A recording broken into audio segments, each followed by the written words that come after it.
My name is Lolo Puzzlo, and this is Media Delta.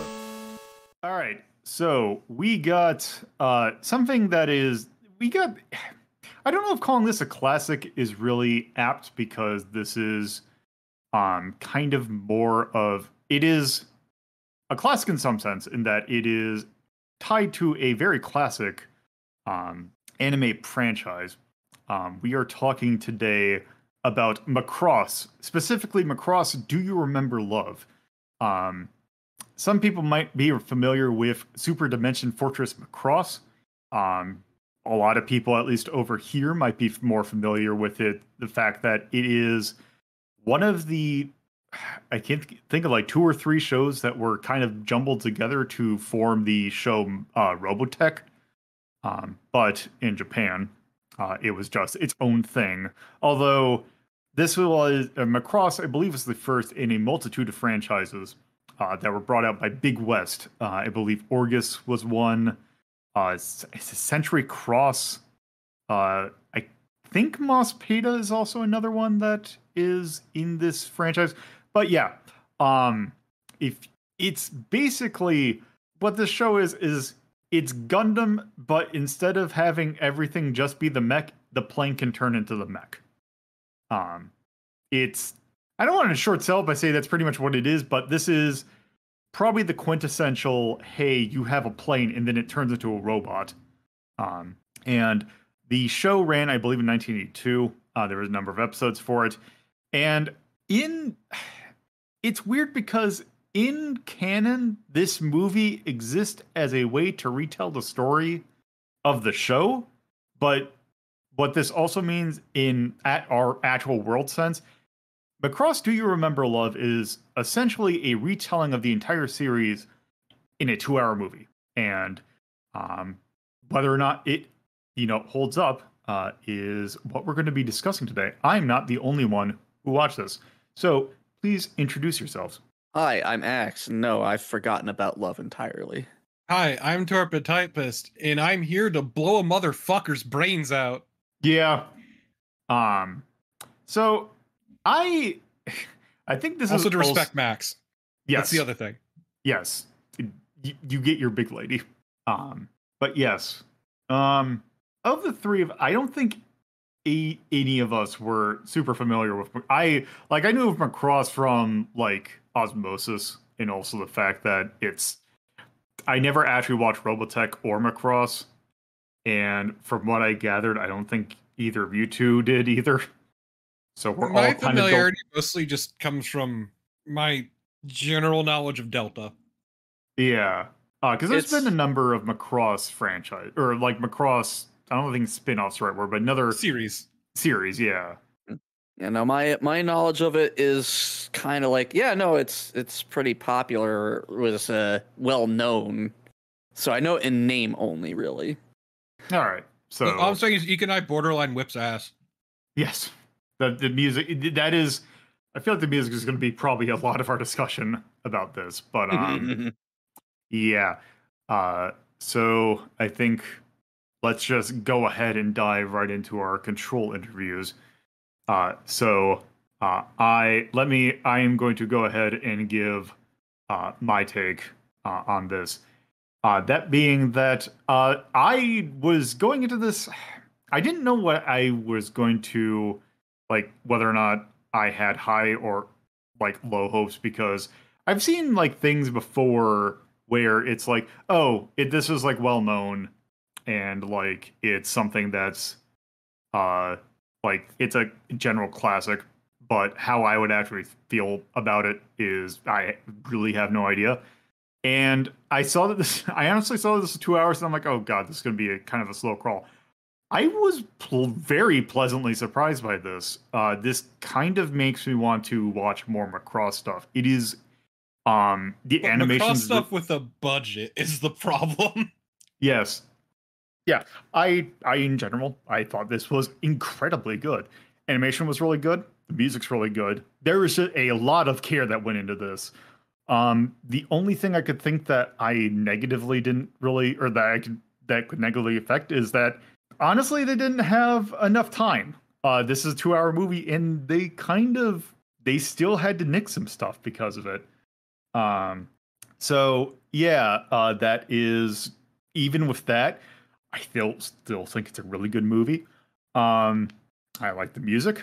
I like the action. I was not expecting it to be quite as gory as it was, but that's not like, it's not something that really turned me off. It was just not something I was expecting, because some of the kills in this are pretty brutal, but also pretty rad in that. So yeah, so that was pretty neat. I think it is a very, very good movie. I can see why this is a classic. And it's just a very good sci-fi movie. I just think that it is one of those. It's also one of those. I kind of hate saying this because I feel like it's a dismissive to the genre, but this is really an anime that you don't have to be into anime to enjoy this movie. It's just a pretty decent movie, or at least in my opinion, it was. And yeah, still holds up. You're going to need some time to watch it, but yeah, pretty good. My personal ranking for it is around 2 or 3. I think this still holds up to things like, say, Ghost in the Shell.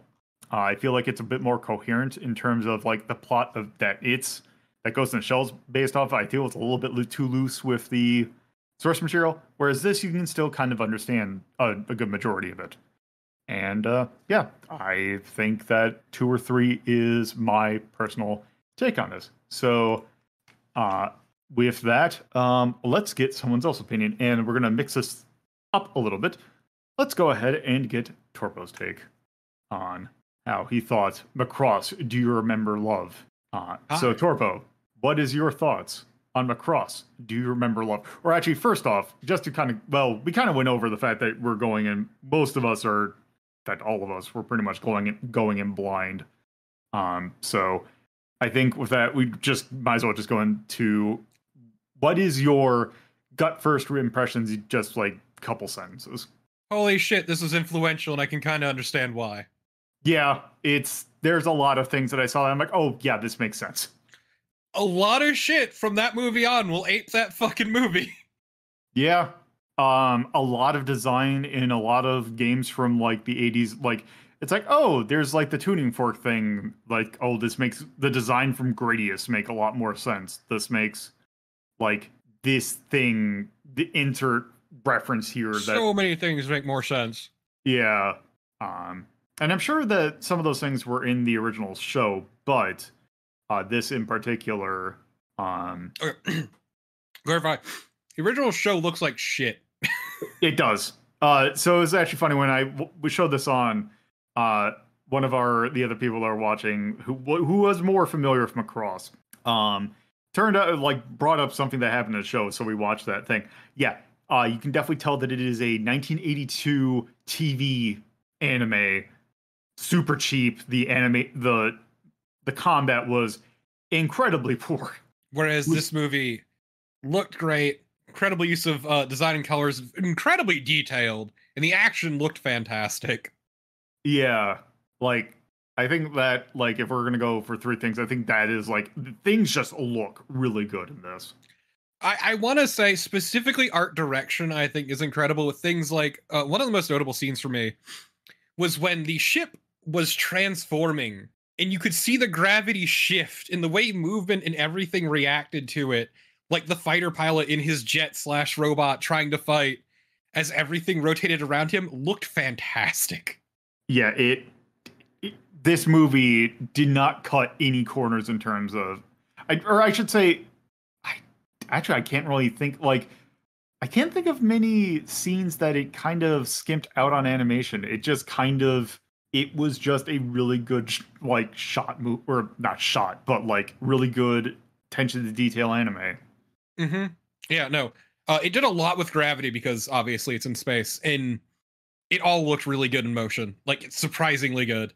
Yeah. Now, not everything was perfect, but in general, I think it looked really good, especially the action, which was shockingly detailed. Yes. That is something that I was not expecting, the level of gore that is in this movie. Yeah, like one of the first scenes we see with like a fight is a dude in his mech grabbing one of the aliens by the head and crushing it in graphic detail. There's a lot of head trauma to this. Like that is like, if I could, like, I'm trying to think of the stuff, like the gore that is in this movie. It is all head related. A lot of it's head related, yeah. It's like the dude who, like, in that opening thing where he just takes a bullet to the face and just like head explodes. When they get captured, there's like a scene of like a dude getting his face crushed. The dude in the missile just nonchalantly just getting his face blown up with a missile. It was so good. And there's God, was it during one of the transformations that dude just gets decapitated? Yes. I think it was during that. Yeah, just all of a sudden, just head gone. Like you just see a head pop off. Yeah. It looked good. It looked good. The music was good, even if I didn't necessarily like all of it. Mostly due to personal taste more than anything. It was still very good. Zero G Love was pretty fun. Yeah, there's a lot of fun little musical numbers in those. Though if I was to leverage one complaint, the pacing is not existent. Yeah, it is. It is trying to cover an entire series in 2 hours, and it tries its little heart out, but it can only do so much. God, like the major one for me was this girl got kidnapped. Oh, I guess they recovered her at some point. They don't show it at all. Also, the entire thing between Max and that one giant lady. Yeah, I feel like the fact that those are more side characters, that's one thing I do want to bring up when we talk about trivia that I thought was that I feel like I can see why they cut it, but it's still a note of something Max that is happened. the only man I respect in that series. Yes, he got his big lady. He got his big lady, and you know what? Could we all be so lucky to get? She big. She big. She big. I also will say I do respect them for having the main character choose between the ladies pretty quickly and without any doubt in his mind, and doesn't get like wishy-washy or anything. Yeah, that was something that I wasn't quite expecting. But because it's like, oh, I guess that thing with that one lady just kind of just fell into oblivion. Well, yeah. Well, because he knew her for a few days, but then he was there on the planet with the other lady for like a month or two. It's like they'd spent a lot of personal time together in close proximity and bonded quite closely. And also, they would have had knowledge of each other. Like they had an existing more professional relationship prior.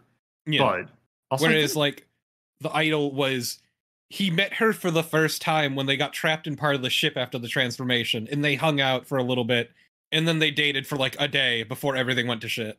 Yeah. Which, even when they met back up, he still blamed himself for. Yeah. But yes, so I appreciated that he stuck by his guns, though it really made the idol girl look really terrible. Yeah. Because at one point she gets really angry at him for not choosing her, and even instead of singing the big song that unites the universe, just goes, what if they all just died? What if everyone but us was dead? Yeah. It was pretty awful. So it is the one thing that this show does that you can tell that this was a show from the 1980s, where at the very end, where the main character just slaps her across the face, is one of the things I'm like, that's still pretty shitty, but I can kind of see why you did that. She was being a huge fucker at the time, so like I can kind of forgive it. It is the one instance I can think of the multitudes of times that happens in a specifically sci-fi anime that is semi-justified. It's no bright slap, but it is something. No bright slap. It is again, because more of what this franchise has made is me getting confused with Gundam and Legend of Galactic Heroes. Yeah, well, it helped that didn't they have didn't they have like a Gundam composer? Are we crossing over the streams to the Ultraman thing? Oh no, that is the thing with the music, and it's something I'll go into later. No, the guy who composed the music for this actually did maybe he did do Gundam, but he has a really weird range. Like, Oh. I actually knew him knew of his work because he composed the NES version of Wizardry. It's the thing too is like even the non like vocal music is still pretty good. Yeah. No, so the other things that he did were Space Do something Cobra. notable. That was He did- Space Cobra. It sounded exactly like Space Cobra, which Space Cobra has really good music. which is a good thing. Yeah, a lot of brass. Yes. Yeah, he's just done. Oh, he also did Suikoden. Oh yeah, like OG Suikoden's. Yeah. Yeah, he did the first Suikoden. Yeah. And stuff like Barefoot Gen, Final Yamato. He did Orgus, which is another one in this series. He did the original show. Also, the anime Thunderbirds that no one talks about because it's barely a Thunderbird show. Either way, the music was stellar. Yeah. Also, should we mention the dub? That is something we we will saving talk that for the about end? later. That is, Yeah. we will talk about that towards the end because that is a PSA that I want to make sure that we are all familiar with of which version of this you should watch. But yeah, so okay, so to dial it back a bit, I'm gonna say the three things. It is the action looks great. There's a lot of detail put into the action, and I really appreciate it. The music is great, even if I necessarily don't like some of it. I still think it's fantastic. And I guess the third thing is I actually quite like the writing. It was, even though the pacing was kind of garbage, I appreciate that the characters had quite a bit of depth to them, all things considered. Yeah. So yeah, it's what I'll say. Is those are my three things. All right. So, with those three things in mind, what is your gut reaction, or without any explanation, what is your number range? I would say probably 5 or 4. Okay, 4 to 5. Off the top of my head, without looking at the chart, 4 or 5. All right. At a minimum. Okay, I got 4 to 5. All right. Well, that was Torpo's take on Macross Do You Remember Love? So let's go ahead and get X and see what their thoughts on Macross Do You Remember Love? All right. So, X, what is your thoughts on, because like both me and Torpo, you did not have any experience on this. So, what are your thoughts on Macross Do You Remember Love? All right. Well, I mean, this is another classic, and obviously the theme is classics and things like that. And I knew about this just sort of in passing, kind of like with Slayers and some of the other stuff we've watched. I thought it was really good. Better than I was. A lot of it's kind of the running theme with me going into a lot of these old anime movies and shows is it's better than I anticipate, and I should probably bring my expectations up a little considering. But it was nice. It was a nice watch. It was weird though. It was weird because it's a very heavily a musical. It's very much a musical. It has way too many songs in it to not be actually a musical. And that's not a complaint about the songs per se, but it's just weird. It comes off very weird. It's not what you'd expect from like Macross being known for, like Macross's thing of, hey, it's that thing that has the planes that turn into robots. Yeah, and the billion missiles coming out of nowhere kind of thing. Like, so I mean, it's not really. I don't feel like it was, at least from what I've looked up beforehand. I don't feel like it was actually billed as a music heavy endeavor. So when you go into it, it's kind of like what the reaction you guys had with Phenomena, where it's like, okay, we're going in, this is a horror movie, then out of nowhere, fucking Iron Maiden pops in. Like, it's just that same sort of like, oh, okay, we're doing this, all right. But this movie does that a lot. It does a lot of that. Oh, okay, because we had a lot of similar reactions. Like, okay, there's a lot of music to it, and then there's also the gore. I was not expecting gore, let alone the amount of gore that they had in this. Yeah, that was something that I brought up as well, is the fact that the level of gore I was not expecting, considering the source of this was not particularly, like, it couldn't be because it was like a anime from 1980s, so you couldn't really get that gory because I don't know, like the Japanese like scheduling of like I would imagine, considering my familiar Fist of the North Star and all the violence in that, it's there, but it's all done and stylized where you don't actually see the gore. In here, it is exceptionally detailed. It is. It's also oh, I had a thought on this. I want to say like the most gory animated thing that we've watched, animated, because we've watched The Thing, and that's pretty much the goriest thing we've definitely watched. Yeah. But in terms of animated, the goriest thing that we've had on the docket so far had been Megami Tensei. And that was obviously more of a shock. It was more exploitative in its presentation. Whereas this, it seems sort of, it fits, despite the fact that it kind of doesn't. It's so out of it, like the very first bit of gore, I think, was a dude getting his head blown apart, and it just comes out of nowhere, but it's gone just as quickly. It's treated as, because this is all about war, and we all know war is gritty, it's violent, it's gross, it's nasty, it's awful, and this in its own way, not very subtle, but yet. It's weird to describe it because it's not subtle. It's right in your face, but it's also kind of subtle because the eye is not on it. It happens and goes away just as quickly as it happens, and we move on. And it's got that sort of attitude towards towards like the event. That kind of like the fact that it is nonchalant, and the fact that this shit happens, but it's also something that just it happens and then it just goes away. Yeah, it's not even just nonchalant. It's like this is just how it is. This is what happens, and it's not, there's not emphasis played on it. It's not trying to exploit this kind of thing. It's trying to just its message is simply that this is just, it goes hand in hand. Yeah, I can definitely see that.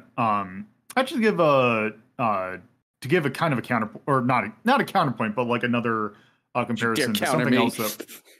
No, I'm not trying to. I'm trying to. It actually reminds me of something that because especially with how facially oriented like all the gore in is this, because it reminds me of another but I'd say like one of the other more heavily gory anime films we saw, which was Ghost in the Shell. Where that one, it's actually the thing that kept me from watching that movie. Actually, funnily enough, is that movie starts with some dude getting his head blown off. Yeah, I could see that being a bit rough on you.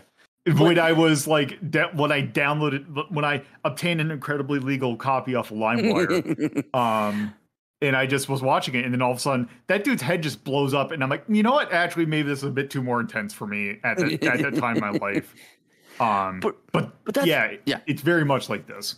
It is, but also at the same time, like I said, it happens so quickly. So it's kind of like you can't prepare for it. Not like The Thing where it's like, oh, we're building up to this and it's gonna get nasty. This stuff happens out of nowhere and then is gone almost as quickly.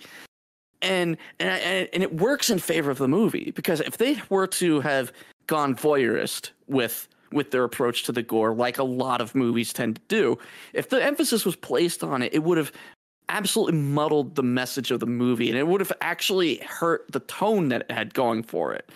If it had just like even a couple seconds, if they lingered even a couple seconds more on each, moment of gore, it would have absolutely dismantled what I think they were going for. Which is just simply that, war is awful, it's nasty, and nasty things happen in war. And these are very tame in comparison to some other war films, which go into a lot more human part of the horrors of war, the nastiness that people, whereas this is just simply, this is the violence that you'll see in war.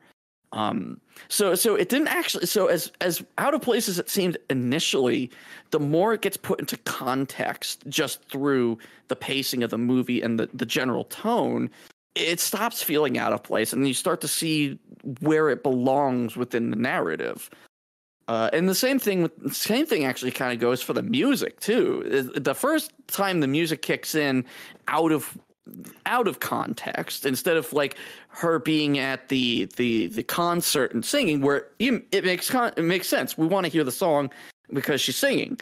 But then you have those moments where you get the songs, but she's not singing. It's just part of the scene. It's that whole musical aspect. And the more you get that, the more it starts to feel part of the narrative, and it stops feeling. And that's what I mean with like the subtle, not subtle. Everything seems out of place, but then it settles almost instantly back into place, and it just makes that particular part feel better. And a lot of the weird sort of dissonance that seems to be there, once it gets full context, it actually lifts the movie up to something a lot more than just a generic mecha. You know, this could have been an absolute generic mecha. I think this predates Gundam, I'm pretty sure. Gundam was late 70s. This was early 80s. So they are contemporary to each other. Okay. So Gundam was technically slightly earlier. Right. So it could have been Gundam. It could have been your standard war is hell mecha. But this decided to take it in a couple of different directions. And I think it actually pulled off what it was trying to do. As far as the characters are concerned, I don't know. Some stuff I didn't like the love cornering that was going on in this, where he's trying to choose between the two women. I felt that was very trite even for its time, and they could have done something so much better than that. And then, you know, the voice acting is actually pretty good for the Japanese version of it. We discussed that in our little thing, but we're gonna save that towards the end. Yes, that's just a hint of what's to come. The music, the songs were for the most part pretty good. I know there was one scene where it was felt that the song didn't fully fit, but I actually liked the juxtaposition. I like the juxtaposition of this intense, nasty, you know, military battle, scored by a sort of a ballad, really. And, you know, it really elevated the scene, in my opinion. Here's the thing. I would give an example, but I don't want to give the example because there is something that that happens very similarly in another anime movie that is scored to I'll just say the movie Metropolis, which is a take on a Osamu Tezuka thing. Came on like 2000. They have a scene towards the end of the movie that is set to a very particular choice of a licensed song that is, I would say, very dissonant of what's going on, but that dissonance elevated that scene to a very, like, it makes that scene so much better. And I love it when things do, like, it's dissonant, but it also elevates it. Yes. Well, that's the thing, right? You can do dissonance, and if you do it right, it will change the scene. It will change the feel of the scene. So, like, we could have gone with a more aggressive rock kind of song that you would normally get for a military scene, but that just fills the scene with a sort of a release of aggression. If you do this scene to the ballad that they chose, there's a little more. There's like an epicness to it. There's this. You can feel that anger, that build up, that tension, and it continues to kind of be, you know, like it's like an open heart with your hand, like where you're just taking the heart and pumping it, you know, manually with your hand. And I feel like that's what the scene did. It really just sort of, it lifted up the things that were happening in a way where it felt a little more epic, a little more, you know, you were just pulled back enough from it, but you're still watching it. Whereas if you had something more aggressive, you're in it, and you're just kind of going, and it's like, but with a more laid back kind of song, it's almost beautiful in a way. It also helps there's a sense of beauty to it. Yeah. Well, that's also part of the reason why. Well, part of the reason why that song is used is there's a story reason why that song is like used, and especially like combined with that, but also the fact that that's what the song is really helps with that scene. Yeah. Now, as far as story wise, I disagree that that song was one that could unite people. It was. I mean, it was very. It was. I know it's for the sake of the plot, but it was so saccharine that I just was like, no, I cannot believe, even with any, I can't suspend my disbelief that this is what's uniting people. I mean, the Swifty song from Rick and Morty had a better chance of uniting people. We all know that the song that reunites the universe was done by one Theodore Logan, and Bill S. Preston Esquire was the people, the wild stallions to actually unite the universe, but I guess they didn't have them on hand. No, unfortunately. But even with like the negatives, which are very few and far between for this film, my biggest is that I think the plot had a lot of loginess to it. It had moments that felt a little bloated or just unnecessary. The two of them getting stranded on that, I think it was like an island or something for a period of time, that really wasn't necessary in my opinion. There was a slight reason why that was there. I won't spoil what the reason was, but that scene did go on for a smidge too long. And it also introduced the whole of that character falling for a completely different character, not because they actually like loved each other or cared about each other, because of convenience. And then for that relationship to be sort of like the foil to the real relationship, which was between him and the idol, it just fell flat for me. It was just a very tropey thing to begin with. We've seen it in too many, like Pearl Harbor, for example. I know that's decades later, but we've seen this kind of story. Even at this time, we've seen it more than enough. And they could have done something, like they were already doing a bunch of different things that felt subversive to the genre. And then for them to do that, it's just kind of like, you fell back on a trope. I think part of the reason why that probably was there, it is probably a little bit of the weakness of the fact that, this was adapted from a TV show, and not to belittle the writers who worked on Macross, but that was a science fiction show first and foremost, that I guess they had some romance to add on to it, that you're probably going to rely on a few tropes just to make sure that there is something there. And because you're adapting that show, you got to keep that element where that's also speculation for me because I've not seen the original Macross, but knowing what this is, that would not surprise me.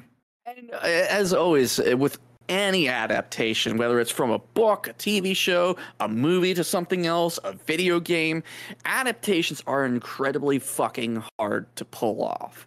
Especially if you're going from one medium that has lots of room to tell a story to another medium that doesn't. So book or TV show to movie, book to TV show. Like there's lots of ways that you can get sort of pigeonholed or just tunneled into doing something that may contradict the way that the original story was told. Maybe have some maybe there were some characters that just were, unpleasant and shouldn't be in. There's not to belabor, but I can understand that if this was an adaptation from a TV show, you're taking something that has multiple episodes to really plot out and, get into detail of the story. To a movie, I think this was just shy of 2 hours? It is just shy of 2 hours. Yeah, so you only got hour 50. Yeah, so you get 2 hours to tell what is probably a 10-hour story. And you could see where corners might need to get cut, characters might need to be blended together, plots might need to be dropped or added to kind of speed things up. So I could definitely feel that in watching it, because the pacing of this was fucking weird. I know there were a number of times where I was confused as to who we were with, why we were there. Because it does feel like maybe there was a problem on the editing floor with this. But that's obviously speculation. We don't have the raw master to go off of and see where the cuts were made and all that. But the final product does feel somewhat just disjointed at times. There's been, the only thing that I know of that there's been some, just in interviews with people that worked on this, there are some scenes brought up that were originally intended to be in the film that got cut. A good majority of them are stuff that would be extra, but some of them I would imagine that were also stuff that if they did not mind this being a slightly longer movie, which at this point you're cutting it already, I can see why they got cut. Yeah, because then you fall into the Peter Jackson problem. Yeah. And honestly, if you can't adapt something within a reasonable amount of time, you either need to rethink it or not do it at all. And the Lord of the Rings trilogy is a fairly decent trilogy, but it's too fucking long, and that's with all the shit cut out. Then they added shit, and there's that thing, and then they added even more shit. So it's just like, it's too much. Like, the storytelling is very important, and if you plan to adapt anything to a new medium that has greater restrictions than the one before, what you got to do is you got to really plan it out. And and I don't mean to be mean, but I do feel that this movie does come off as not well fully planned out. Sort of like, all right, we'll do this, do this, do this, do this. We can't do that. Okay, we'll do this. Like, it almost feels seat of the pants in design. But again, that is just a shit. I just said the word. Now I can't remember it. Speculation. Thank you. That's just speculation on my part. I can't really back that up by anything. So I will just leave that as my opinion is it's disjointed and feels like it wasn't planned out very well. But those are really just like my positives and negatives with it. I think as an overall product, putting all my thoughts into a too long didn't read. My overall thoughts on Macross is that it is a very fine movie, and I can see how it was a base for other movies to come. All right. So with that, just out of or just like without, I think we got enough explanation. So just your gunslinger, like, quick draw shot. What is your ranking for this? Bang bang. Let's go with a 7. All right. Okay. So with that, let's get Torpo back in here, and let's go ahead and have some group discussions. So now that everyone has given their individual piece, it is time for us to kind of come together as a group. So let's just kind of go over these kind of bullet points here. Let's talk about first storytelling, which in characters, plot, themes, dialogue, etc. From what I got from both of you, I feel like there's a little bit of a deviance. I think for the most part, it felt fine. But there are some elements that, in particular, particularly the romance aspect, felt a little bit hit or miss. From what I gathered, is there anything in particular that anyone wanted to bring up about what they thought about the storytelling of this? Well, I kind of said pretty in depth on mine, but I can sum it up again. It felt incredibly disjointed, and it didn't feel plotted well. I mean, the issue was the breakneck pacing because they're covering an entire show in 2 hours, and that's why it felt super weird. Yeah. I felt overall it was done fine.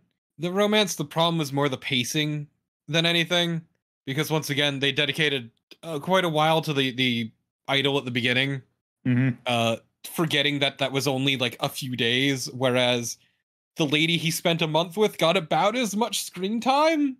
Yeah, it's kind of the thing they kind of it seemed like, at least from when I was watching, that it seemed like they wanted to feel like Hikaru was dating the idol for like a longer time than he actually did, because it feels like they were like going for months, and then it actually turned out it was just days, and it just kind of was sudden. And it makes their romance weirder, because if I remember correctly, there was a scene where I think either he or she says that they fell in love with the other at like first glance. It's like, it's been 3 days, you freaking nut. That's a bit much. I believe that was Hikaru, the guy who said that. Yeah, that was Ricky to her, which once again he was a fan of hers. So Yeah. It's just and like you said, the whole bit with them, being on an island away from everybody else, it goes by just as quickly as it's just a weird inconsistency in passage of time, because I thought that Hikaru and the idol were dating for months. I thought it was going on for a lot longer. And that's why I felt weird about the island shit, because it's like, okay, you've got this woman you've been with for months, and now you're just going to go for this other woman who's just right next to you because I guess it's convenient. Nope, they were trapped on the ship for a few days, and then they were on their first date when they got abducted. Yep. Yeah.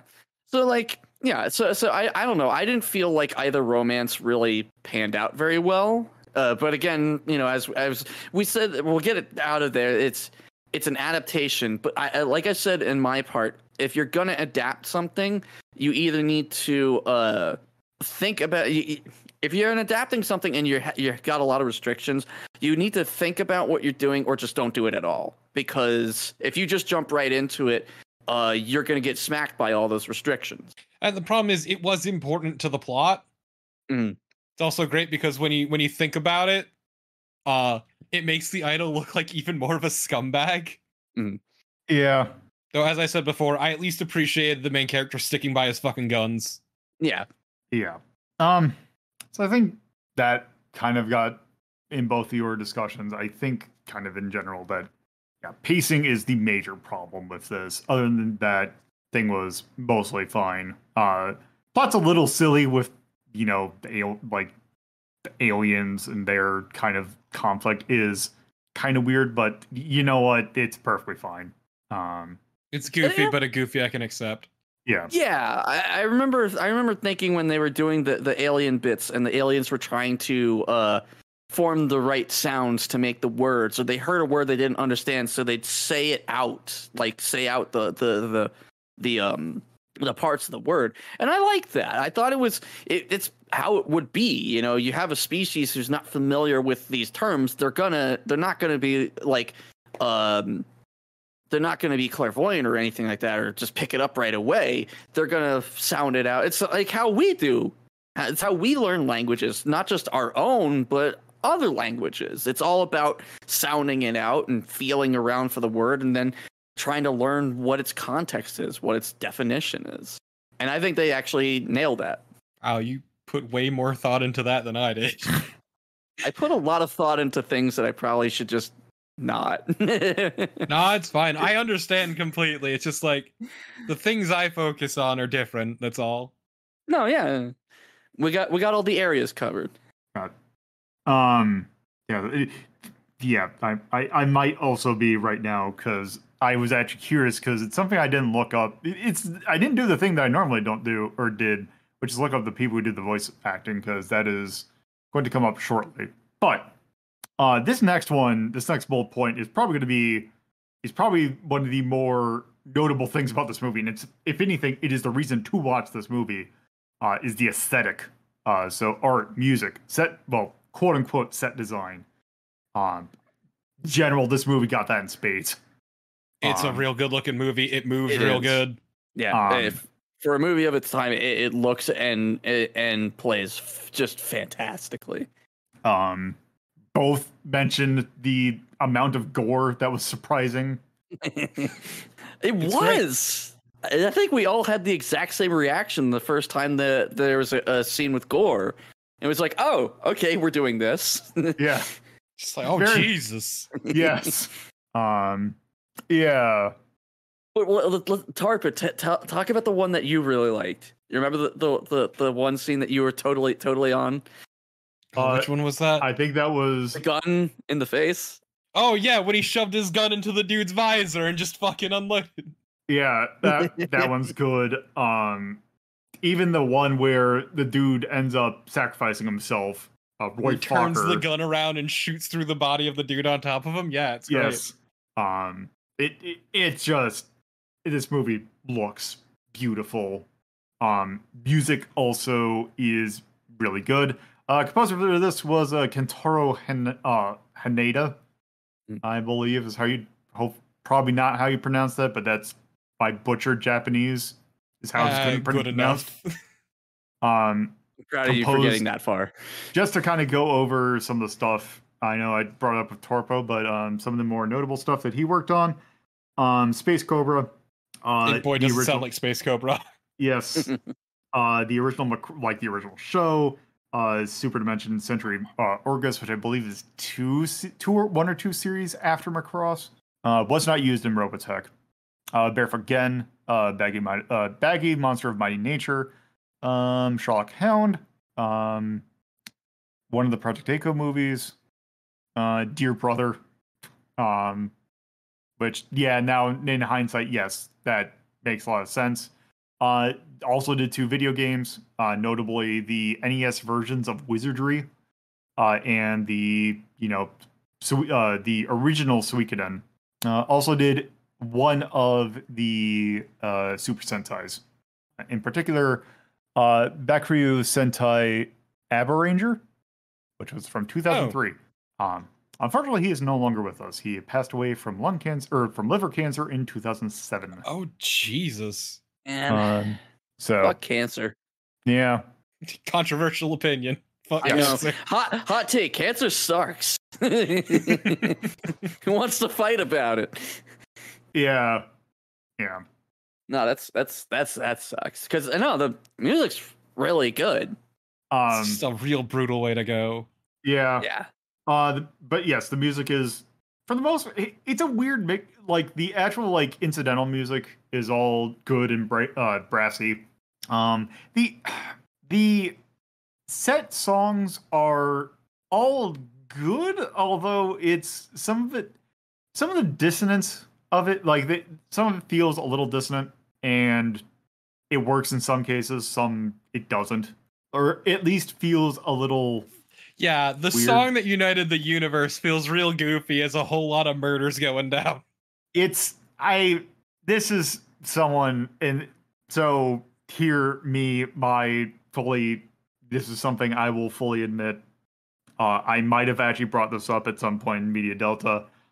I am a sucker for sappy love songs, in particular in terms of when they're used for good effect. I do not mention the song that's used because I know Torpo knows this one.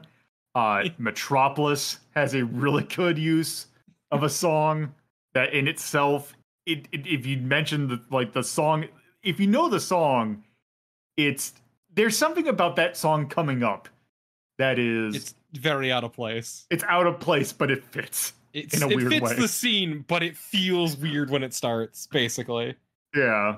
I mean, and I said I liked that particular scene, that juxtaposition between the fast-paced war murder and the very soft ballad, trying to because again, thinking way too much about a thing, it's very much of a trying to bring up hope in what is obviously a very hopeless conflict.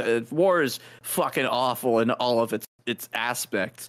And here in the midst of all this, you have this bit of good, this attempt to bring hope to all of the people and unite them against the force that's trying to stop them.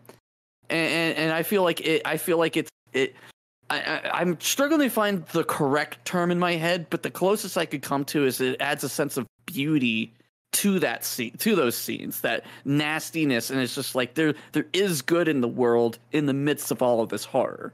Okay, but I just like the big reveal that's just some sappy fucking pop song from 10,000 years ago. Yeah, I mean it's funny, but I feel it fits more than it seems to. And the whole point is how music can unite people. It's just really funny, the big reveal that actually the entire time it was just some sappy fucking love song from 10,000 years ago. Because the big reveal at one point is that the alien race that they're fighting against was actually artificially manufactured by proto-humans who eventually got tired of the constant war and went to Earth for peace. But and then would go on to become humanity. Allow me to put this on the table. Essentially, this is rock and roll, but good. Kinda, but also it's because it's the thing I was thinking of. It's like, I wonder if this is like the first use of the, hey, we're going to use a song from this whatever thing we're fighting's memory to kind of like placate it. Because I'm just trying to think, well, this is probably where Mother got that idea. It's also probably where Jesus the Dreadful Biomonster got that idea from. And just trying to think of other cases where, hey, it's this using the song to make memories appear that cause the placates the fighting, like the force. Well, I mean, it's a very old adage, you know, music soothes the savage beast, and I mean that's pretty much what they were doing in those scenes, or at least trying. The entire point of the show is that music can bring people together. Yeah. Yeah. But also sick fucking robots. Yeah. Yeah, exactly. Well, it's like I said, this easily could have been just another Gundam, but they actually went and tried some different things. Whether you think they worked or not, they at least tried. And I feel it's a little more subversive. Sorry, I feel it's just yeah. Go ahead. No, it's just the dumb Gundam image, but this time of a jet shooting a missile over a dude. Yeah. It says, music can unite people. He's just looking at it like, wow, cool robot. But I don't know. I feel it's a little, I think this is a bit subversive because it's not your bog standard mecha. It's a musical. It's a mecha musical. That's unique. And I kind of like how it stands out that way. It's good. It's good. good. It's good. Yeah. So moving on from the aesthetic stuff, not a whole lot of discussion going on to the actual performance aspect, which is in this case, voice acting. Voice acting was pretty good. Yeah, the Japanese voice acting was pretty good. Yeah, so I might as well just bring this up. This movie is actually infamous for the English dub because we've watched the English dub of stuff that obviously got dubbed like that original was in Japanese, and like the manga UK stuff is funny, and it's because it's not good, but it's funny. It's also perfectly serviceable. It's this humorous. one is bad. Like it felt bad to listen to. They recorded their lines in a fucking tin can. It's actually funny because I have the voice list here. They just list 5 people. They all had very funny accents. Yeah, because it's also one person doing multiple different characters. Only one of these people have a YouTube, or not YouTube, Wikipedia page. It looks like this was done, at least one of the actors who did that, the one Wikipedia link, which is for Simon Broad. Looking at some of the stuff,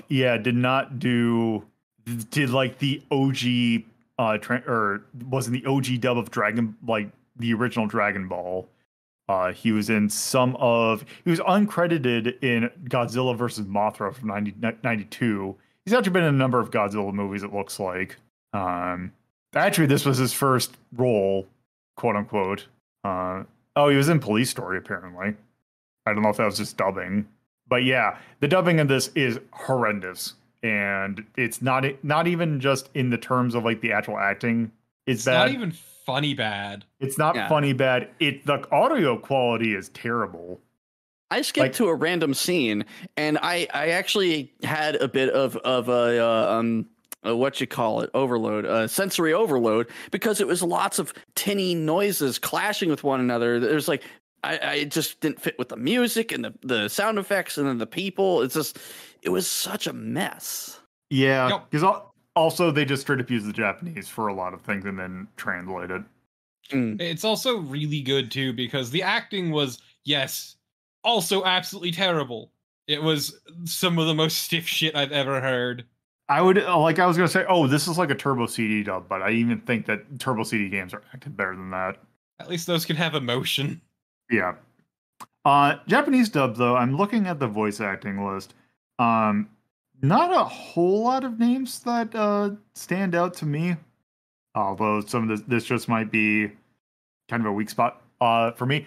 With one major exception, which is Roy Focker's voice actor, who is Akira Kamiya. Who, if you're not familiar with who Akira Kamiya has voiced, 2 notable ones for him. One is Ryo Seiba from City Hunter. The other is Kenshiro from Fist of the North Star. So very notable voice actor. He's done a lot of range. He's done a lot of stuff too. So it's not just those two roles. Stuff in like Kinnikuman. He's gotten work. But that is the one notable one that I'm seeing. I hate that my thing is always look for like Akira Kamiya, and then no, I do not see I do not see Noriyo Wakamoto.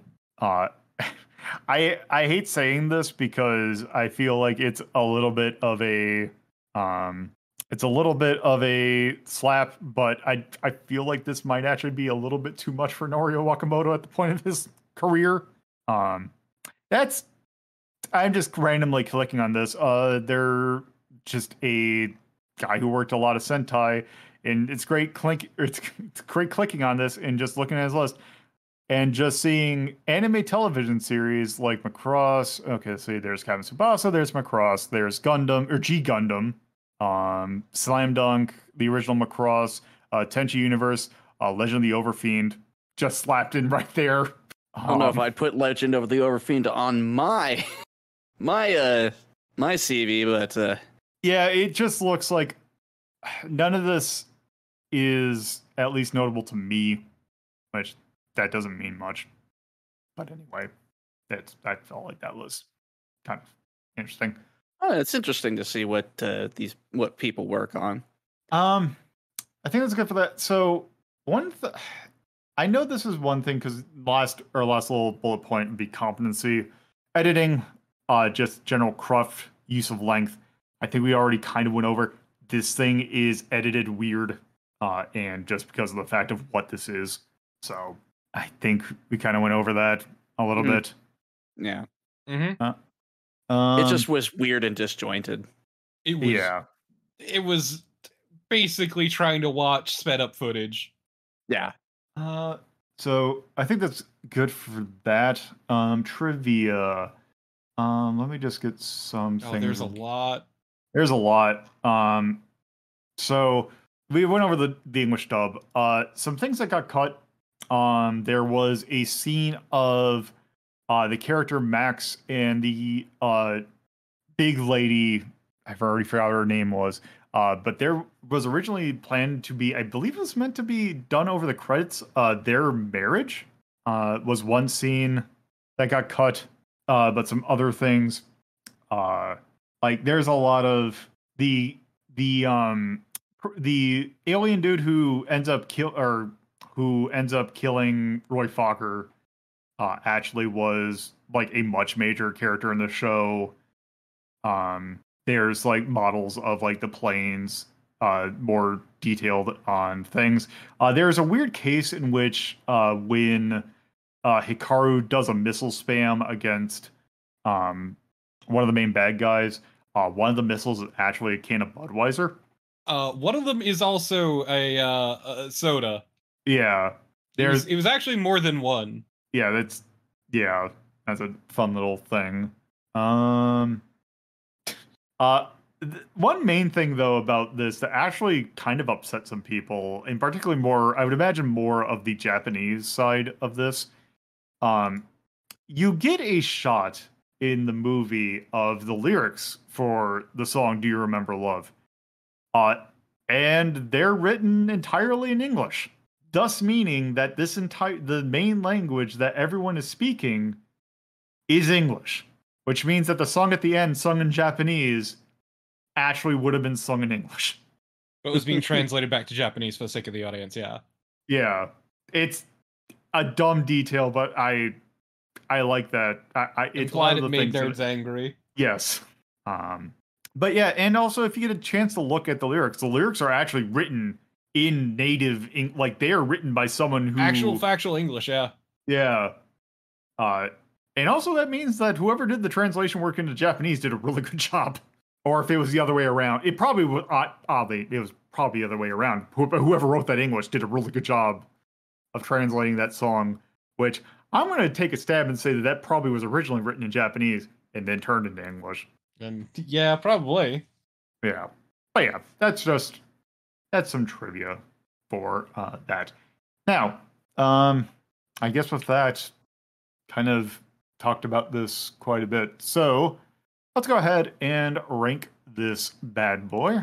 So we are going to rank this with our normal 1 to 21 scale, with 1 being absolute mastercraft, can probably not have that much better, or like kind of, it's really good. It's 21, which is very not good, not even fun, ironically, to watch. So, kind of, it's a little bit of a spread this time, but in general, held pretty high regard. So, kind of giving an average starting point from this, I'm going to go ahead and start at 5. Pulling up the list, in which some things that are at 5. We have Adventures from Moomin Valley, the first season of Game Center CX, Jaws, Starcade, the Bugs Bunny Roadrunner movie, and The Running Man are things. That sounds like a solid list. I would also say that I would personally, I would say higher than that. Yeah, I would definitely say higher than that. I would definitely watch this over Moomin or Jaws or Starcade. The thing I would definitely actually what I should have done is 4 to start with, because I'm looking at 4. There's 3 things in 4, but I feel like this is actually pretty. They're a lot more comparable, yeah.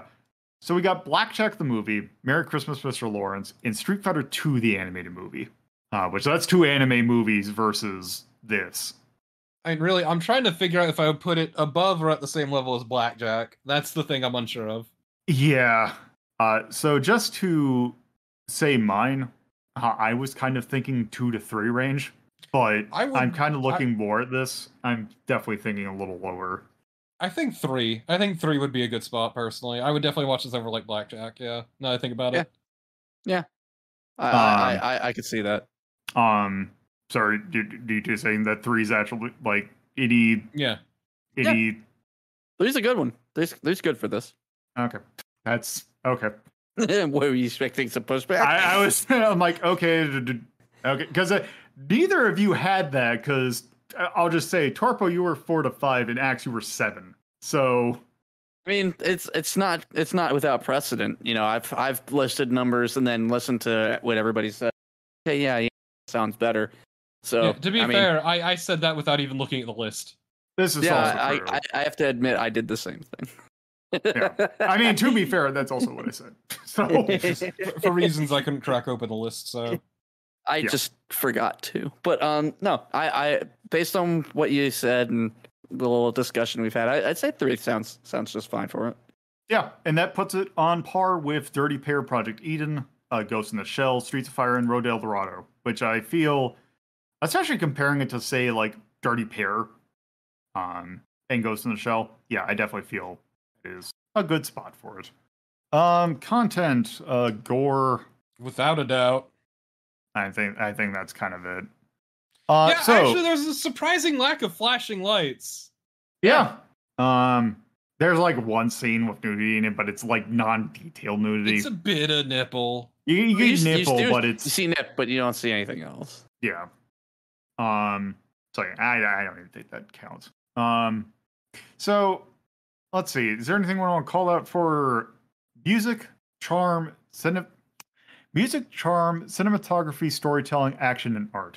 I feel like music has to be... Music, action, and art, without a doubt. Yes.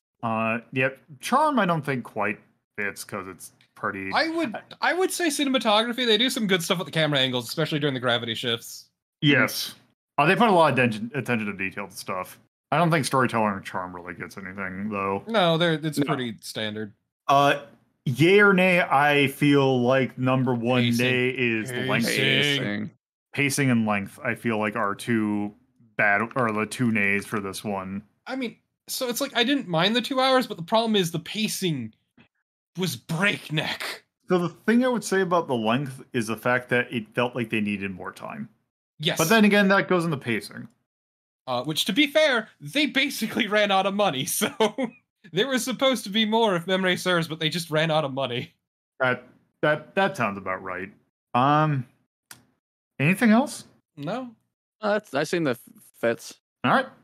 So I think that's going to do it for this. It is Macross Do You Remember Love is a very good movie that unfortunately is no longer on Retro Crush. Yeah. God damn it, Retro Crush. It's a shame that there's no other places of finding anime on the internet. It's a shame that Harmony Gold can choke on the fat of my ass. I don't even know if Harmony Gold was actually the problem. I think just they don't have a license anymore. Which I would probably blame on Harmony Gold, but that's... Yeah, probably. Also, fuck Harmony Gold. I mean, yes. I mean, maybe it's... no, actually, no. I don't think we'll... At some time, we will watch Robotech. We'll leave that up to the philosophers.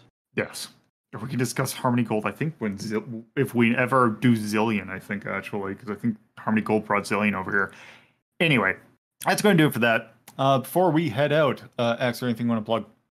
Yes, the Autistic Self-Advocacy Network and your local SPCA or animal shelter. Please adopt, don't shop. All right, Torpo. Twitch.tv/Torpotypist and at Torpotypist on Twitter. And I would like to plug the hole in my cockpit, please. I'm rapidly venting atmosphere and I'm dying. Okay, at the start of that. You had me at the start of that, and then you hit, and I was like, oh, okay. Yeah. So... I'm stupid. Yeah. So next time, we've kind of been in anime land for a little bit, anime and toku land for a little bit, so it is time to actually very much break out of that and do something that actually, this is a Retro Rank Relief. This is the winner of the poll from quarter 2 of Retro Rank Rhapsody, or Retro Rank Relief. This is one that I kind of put on there. It is technically video game related because it is kind of... You can kind of say that this is in the same vein as, say, Five Nights at Freddy's. Yes. But also very much the thing of, like, Chuck E. Cheese in general, and any kid who ever went to an animatronics pizza place. We are taking a look, and I actually need to I'm going to double check to make sure I didn't write it wrong, because I keep on getting the name of this movie wrong. Yes. We're going to be taking a look at Willy's Wonderland. Yay! Which, if I remember, I mean, granted, we haven't done a lot of live-action movies for this. I think this is our first Nicolas Cage movie. It is. And what a Nicolas Cage movie to start with. Yeah, I've never seen this. So the thing that I've heard from this is that this movie is bad, with no other qualifications, which for a Nicolas Cage movie does not mean much. That is, I'm going to say that's incorrect, but... This will be my third time watching it, so I will just leave it at that. Well, we will find out next time for BT Delta. So, with that, thank you all for listening. Bye. If you would like to see the list in which we have ranked every single thing we've done for Media Delta, you can go to r3.ldp.life in your browser. If you would like to watch the sister show that determines what could show up on Media Delta, that's Retro Rank Rhapsody, you can watch it live on Twitch at twitch.tv/LoloToPuzzlo or on YouTube at youtube.ldp.life. If you would like to discuss this episode of others, please join our Discord server by going to discord.ldp.life in your browser, which should give you a link. Thank you again for listening.